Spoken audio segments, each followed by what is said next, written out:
I remember early in the morning hearing the wind blow against the blinds of our room. I vividly remember waking up at probably about 3:30 or 4 a.m. The sky was gray and the ash was falling down, and there was just this orange glow to the sky. It was really weird. And I look up over the building and I realized that what they were looking at and recording were these huge flames shooting over the top of the mountain and over the top of the dorm.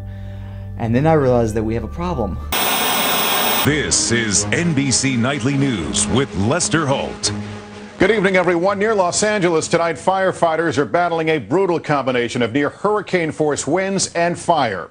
At times, the hopscotching flames virtually surrounded the campus of Pepperdine University. Early Sunday morning, at about 5:15, my phone rang, and I jumped out of bed to answer it, and my boss was on the line telling me that there was a large brush fire at the mouth of Malibu Canyon. And I thought, here we go. It's going to be one of those days again in Malibu that I'd experienced before, but once again I knew it's going to be okay. We have a good plan. Pepperdine has a good infrastructure. The fire comes to us and it blows around campus and keeps on moving. Very early on, we knew exactly where Pepperdine University was going to stand in this incident, knowing that we had plenty of resources to handle it. And we have 2 relocation points on campus where we know that we can take care of our campus family during a time of an emergency. We started our shelter-in-place program. Students left their dorms calmly and went to their designated locations. And once they realized that there was a safe place to go, they didn't panic. They all were very calm. Many brought cards and games.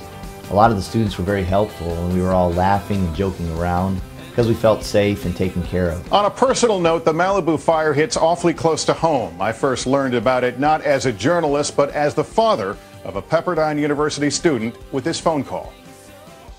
Message.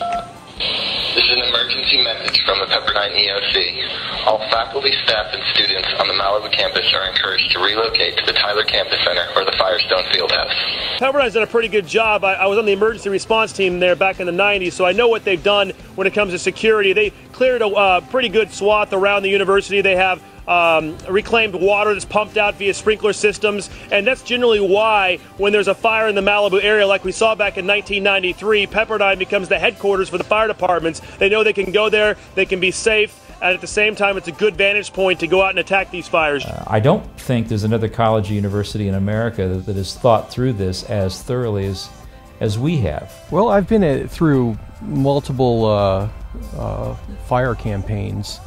And the thing that comes to mind is when people know the emergency preparedness, if they know the plan of Pepperdine University, then they remain calm. Those who experience it will find that this really feels like an island of safety. It's an oasis. In fact, it's the safest place in Malibu.